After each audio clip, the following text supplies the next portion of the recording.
நேயர்களே, இப்பொழுது உலகத்தில் இருக்கின்ற பெரிய பிரச்சனை கிரெடிட், கடன்.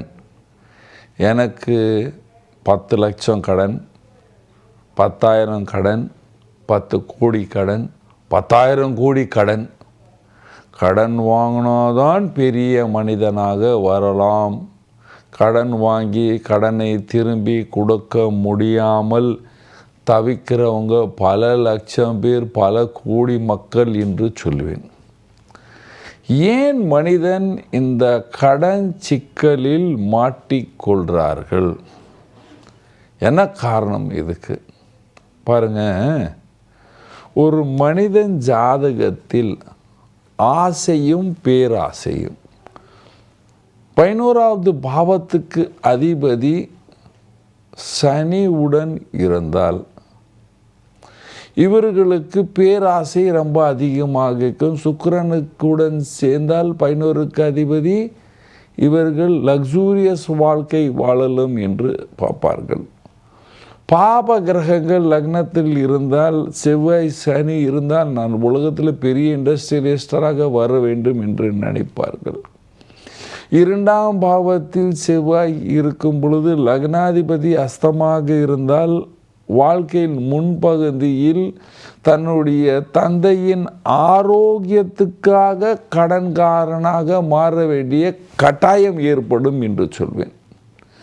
லக்னத்தில் சூரியன் புதன் இருந்து 2ஆம் பாவத்தில் செவ்வாய் 11வது பாவத்தில் பலகீனமான சந்திரன் இருந்தால் இவர்கள் வாழ்க்கையில் முன்பகுதி 31 வயசு வரைக்கும் கடன்காரனாக இருப்பார்கள். ஏனென்றால் கடுமையாக உழைத்து வந்தாலும் வீட்டில் சோம்பேறிகள் அதிகமாக இருந்து அவர்களுக்கு எல்லோருக்கும் சோறு போட்டு வளர்த்து அவர்களை காப்பாற்ற வேண்டும் என்று மனக்கவலை இருக்கும் அவருக்கு. இப்பொழுது இது ஒரு 2வது. லக்ஸூரியஸ் வாழ்க்கை வாழ வேண்டும், அதுக்காக வாங்குகிற கடன்கள். பக்கத்து வீட்டில் ஒரு காரை வாங்கிட்டாங்க, அந்த கார்லேருந்து எனக்கு பெரிய கார் இருக்கணும். அவங்க ஒரு பங்களா வாங்கினாங்க, அதுலேருந்து எனக்கு பெரிய பங்களாவே இருக்கணும். அதனால் தன்னுடைய கணவனுக்கு கடன்காரனாக மாத்திர நம்ம பெண்கள், பல லட்சம் பெண்கள் இருக்கிறார்கள். இவனுக்கு இஎம்ஐ எவ்வளோ இருக்கா, அதுக்கு இது இருக்கா, இந்த இஎம்ஐ இப்படி கட்டுவானா, இல்லைன்னா லஞ்சத்தை வாங்குவானா, எப்படியாவது இரியா நீ வாங்கு, கடன் வாங்கி என்னுடைய காரியத்தை சரி பண்ணு, இன்றைக்கி சரி செய்யணும், 15,000 எடுத்துகிட்டு வா. இவன் கடனை வாங்கி வாங்கி வாங்கி வாங்கி பிச்சை வாங்க வேண்டிய நிலைமையெல்லாம் வருது.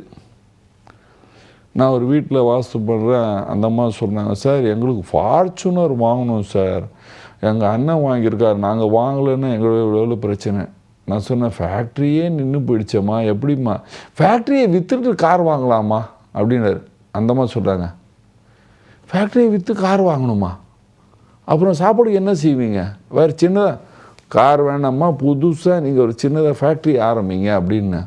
அந்தம்மா கோவம் வந்துடுச்சு. என்ன சார் இப்படி சொல்கிறீங்க அம்மா, கார் நீ கால் டாக்ஸியில் போ கொஞ்ச நாள், ஃபேக்ட்ரி சோர்ஸ் ஆஃப் இன்கம்மை ஜென்ரேட் பண்ணால் புத்தி வேலை செய்யலை, அகங்காரம் இருக்கின்றது. இப்பொழுது இது ஏன் வருகிறது? 12வது பாவத்தில் சந்திரன், 6வது பாவத்தில் சுக்கிரன் அல்லது 4வது பாவத்தில் சுக்கிரன் கேத்து இருந்தால் இவர்களுக்கு எப்பொழுதுமே மனசில் அடுத்தவங்களை கம்பேர் பண்ணி அடுத்தவங்களை கீழே தாக்கி பேசணும் என்ற மனம் இருக்கும். அதனால் இவங்க ஆடம்பர வாழ்க்கைக்காக கடனே வாங்குவார்கள். ஜாதகத்தில் கிட்டத்தட்ட நான் ஒரு பல 1000 காம்பினேஷன் சொல்லுவேன். மனிதன் கடன் ஏன் வாங்குகிறான்? அதாவது நம்மக்கிட்ட இருக்கிற பொருளை வைத்து சந்தோஷமாக வாழ்ந்தால் அவர்களுக்கு கடன் வராது. ஆனால் ஒரே ஃப்ளாட், ஒரே பில்டிங்கில் ஃபர்னிச்சர் பண்ணுறாங்க.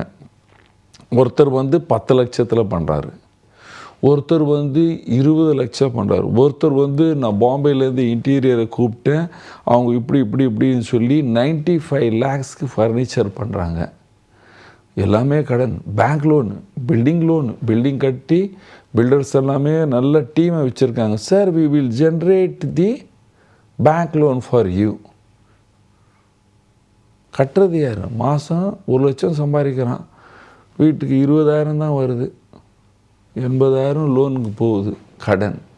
ஏனென்றால் கார் கடன், 2 வீலர் கடன், வீடு கடன், எல்லாமே கடன்.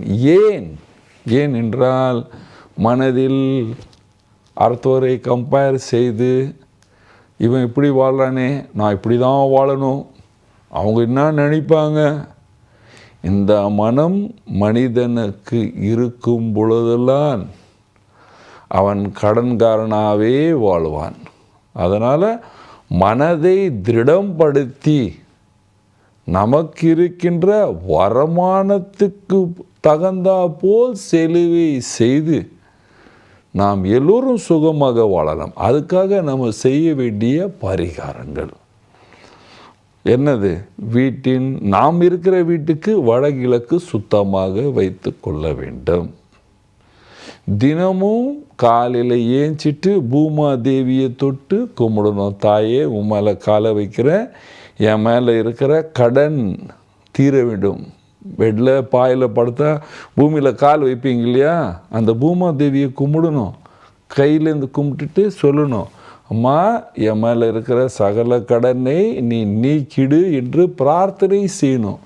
செவ்வாய் கிரகத்தை 100 வாட்டி பூஜை பண்ணுறீங்க. செவ்வாயுடைய தாய் பூமி, செவ்வாயுடைய தாய் பூமி, தாய் பூமியை தினமும் பூஜை செய்தால் கடன் குறையும். அதுக்கப்புறம் ஆஞ்சநேயர் பிரீத்தி தினமும் செய்ய வேண்டும். ஹனுமான் சாலிசா படிக்க வேண்டும். ஹனுமான் சாலிசா படித்தால் சாஸ்திரம் சொல்லுகிறது, நாசே ரோக ஹரே சப பீடா ஜபத்தை நிரந்தன் ஹனுமத் பீரா. ரோகம், ரணம், கடன் எல்லாமே தீர்ந்துடும் ஆஞ்சநேயர் பூஜை செய்தால். வீட்டில் கொஞ்சம் தேன் எடுத்து பஜார்லேருந்து வாங்கிட்டு வீட்டில் வைங்க. அதை குடிச்சிடாதீங்க, அப்படியே எடுத்தாந்து ஸ்டோர் பண்ணுங்கள், கடன் குறையும். வீட்டின் தென்கிழக்கு திசையே சுத்தமாக வைங்க. அங்கே தண்ணீர் ஈரம் இருக்கக்கூடாது, தண்ணீரை பிடித்து வைக்கக்கூடாது. ப்ளூ கலர் ட்ரம்மு வாங்கி வைக்கக்கூடாது. வீட்டின் வடக்கு திசையில் தலை வைத்து பழக்கக்கூடாது. வடமேற்கில் நான் பல எபிசோடில் சொல்லியிருக்கேன், வடமேற்கு கார்னரில் போய் படுக்காதீர்கள். தெற்கு மத்திய பகுதியில் படுங்க, கிழக்கு மத்திய பகுதியில் படுங்க, மேற்கு மத்திய பகுதியில் படுங்க. உங்களுடைய தாய் தந்தை உயிருடன் இருந்தால், நீங்கள் அவங்க கூட இருந்தால், ஃபஸ்ட்டு என்ன இப்போ வர பொண்ணுங்களை நான் சொல்ல மாட்டேன், பையனுன்னு சொல்ல மாட்டேன். இப்போ இருக்கிற காலம்